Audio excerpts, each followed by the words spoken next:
एक लंबी छुट्टियों के बाद आज स्कूल खुला था। बच्चे अपनी नई कक्षा में प्रवेश होने की खुशी में थे।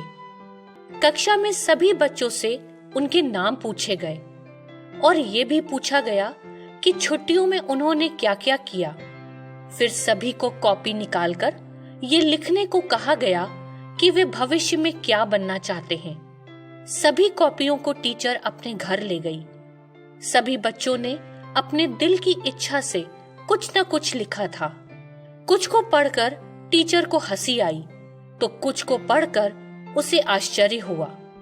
एक कॉपी को पढ़ते हुए उसके चेहरे का भाव बदल गया और उसकी आंखों से आंसू बहने लगे। टीचर के पति ने उसको रोता हुआ देखकर रोने का कारण पूछा तो उसने बताया कि एक बच्चे ने अपनी कॉपी में लिखा है कि वो भविष्य में टीवी बनना चाहता है, क्योंकि सब लोग टीवी के सामने बड़ी उत्साह के साथ समय बिताते हैं और जब टीवी खराब हो जाता है तो सभी मिलकर उसे तुरंत ठीक करने में जुट जाते हैं।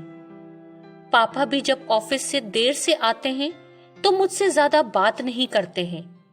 मम्मी भी घर के कामों में व्यस्त रहती है। भैया हमेशा मोबाइल में लगा रहता है। कितना अच्छा होता कि मैं टीवी बन जाऊं, तो मेरी बात भी सब ध्यान से सुनेंगे, क्योंकि मेरे घर के लोग टीवी में बहुत रुचि लेते हैं। टीचर के पति ने कहा, कितने क्रूर माता पिता हैं। टीचर ने कहा, जरा देख तो लीजिए ये किसने लिखा है। कॉपी पर नाम पढ़कर पिता की आंखें भी भर आईं, क्योंकि वो और कोई नहीं लेकिन उसके अपने बेटे के द्वारा लिखी हुई बातें थीं।